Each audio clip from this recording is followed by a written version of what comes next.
নমস্কার, আমাদের চ্যানেলে আপনাদের সকলকে স্বাগত জানাই।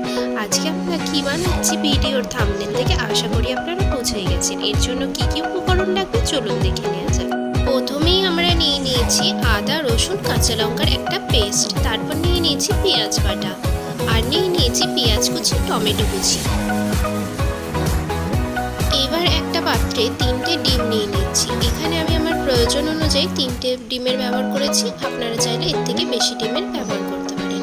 এরপর দিয়ে দিচ্ছি গোলমরিচ, স্বাদ অনুযায়ী নুন, আদা রসুন কাঁচা লঙ্কার যে পেস্টটা বানিয়েছিলাম 1 চামচ দিয়ে দিচ্ছি, আর দিয়ে দিচ্ছি পেঁয়াজ বাটা। এইবার এইগুলোকে ডিমের সঙ্গে ভালো করে মিশিয়ে ডিমটাকে ভালো করে ফেটিয়ে নেব। একটু বেশি টাইম নিয়ে ডিমটাকে ভালো করে ফেটিয়ে নেব। ডিমটা যত ভালো ফেটানো হবে ততই ডিমটা বেশি নরম ও স্পঞ্জি হবে। এইবার আমি একটা পাত্রে জল গরম করতে দিয়েছি, মাঝখানে এরকম একটা স্ট্যান্ড বসিয়ে জলটাকে ভালো করে গরম করতে দেবো। এরপর একটা বাটির মধ্যে সর্ষের তেল ভালো করে বাটিটার চারদিকে বুলিয়ে নেব। তারপর ফেটিয়ে রাখা ডিমটা এর মধ্যে ঢেলে দেবো। জল ভালো করে গরম হয়ে যাওয়ার পর বাটিটাকে ভালো করে স্ট্যান্ডের ওপর বসিয়ে দেবো। তারপর এটাকে ঢাকা দিয়ে দেবো। 5 মিনিটের জন্য ঢাকা দিয়ে সেদ্ধ হতে দেবো। এই 5 মিনিটের মাঝেই আমি একবার ঢাকা খুলে চেক করে নিচ্ছি। একটা টুথপিকের সাহায্য নিয়ে ডিমটা সেদ্ধ হয়ে গেছে নাকি সেটা চেক করে নেবো। যদি দেখেন এরকমভাবে টুথপিকের গায়ে কিছু লেগে নেই তাহলে বুঝবেন ডিমটা সেদ্ধ হয়ে গেছে। এরপরে আমরা ডিমটাকে ঠান্ডা হতে দেবো। এইবার এখানে আমি নিয়ে নিয়েছি এইরকম পিস করে রাখা আলু। আলুগুলোর মধ্যে নুন আর হলুদ দিয়ে ভালো করে মাখিয়ে নেব। কড়াইয়ে সাদা তেল গরম করতে দিয়েছি। তেল ভালো করে গরম হয়ে যাওয়ার পর নুন হলুদ মাখিয়ে রাখা আলুগুলোকে দিয়ে ভালো করে ভেজে নেব। আলুগুলোকে বেশি কড়া করে ভাজিনি, হালকা ভেজেই আলুগুলোকে তুলে নিচ্ছি। এরপর ভাপিয়ে রাখা ডিমটাকে স্কোয়ার শেপে পিস করে নিচ্ছি। আপনারা আপনাদের পছন্দ মতন শেপ দিতে পারেন। এবার কড়াইয়ে তেল গরম হতে দিয়েছি। তেলটা ভালো করে গরম হয়ে যাওয়ার পর পিস করে রাখা ডিমগুলোকে দিয়ে দিচ্ছি। দেখুন ডিমগুলো কত নরম এবং স্পঞ্জি হয়েছে। ডিমগুলোকে হালকা ভেজে তুলে নেব। ডিমগুলো ভাজা হয়ে গেছে। এরপর ডিমগুলোকে একটা পাত্রে তুলে নিচ্ছি।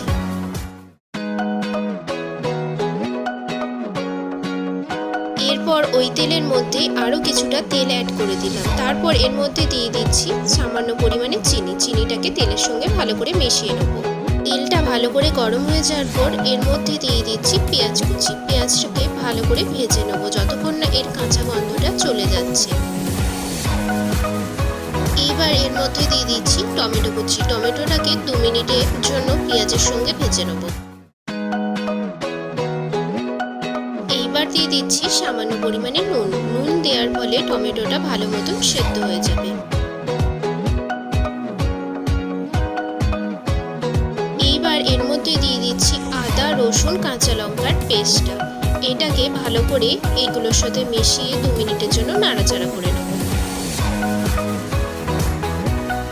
2 মিনিট পর দিয়ে দিচ্ছি পেঁয়াজ বাটা। পেঁয়াজ বাটাটাকে মশলার সঙ্গে ভালো করে মিশিয়ে নাড়াচাড়া করে নেব একটু।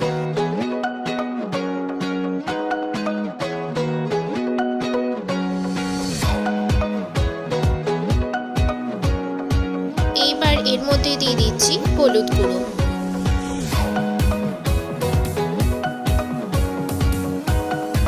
আর দিয়ে দিচ্ছি 1 টেবিল চামচ জিরে গুঁড়ো, 1 চা চামচ লঙ্কা গুঁড়ো। লঙ্কা গুঁড়োটা আপনারা আপনাদের স্বাদ অনুযায়ী দেবেন। এরপর এগুলোকে মশলার সঙ্গে ভালো করে মিশিয়ে মশলাটাকে কষিয়ে নেব।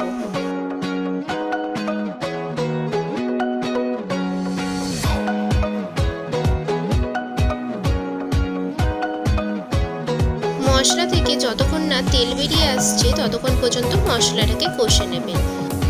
আমাদের মশলাটা কষানো হয়ে গেছে। এবার এর মধ্যে দিয়ে দিচ্ছি ভেজে রাখা আলু।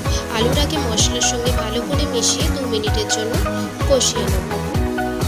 এইবার এর মধ্যে দিয়ে দিচ্ছি সামান্য পরিমাণে জল। জল দিয়ে আলুটাকে আরেকটু কষিয়ে নেব।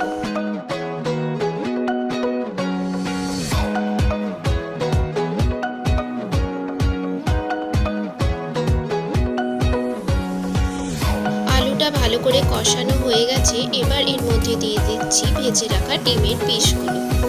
আলু আর ডিমটাকে একসঙ্গে মিশিয়ে ভালো করে 2 মিনিটের জন্য নাড়াচাড়া করে নেব।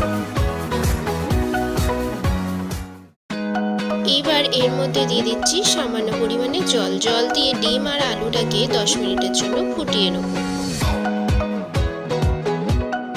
এবার দিয়ে দিচ্ছি স্বাদ অনুযায়ী নুন। নুনটাকে ভালো করে মিশিয়ে নেব। এবার দিয়ে দিচ্ছি 1 চা চামচ গরম মশলার গুঁড়ো।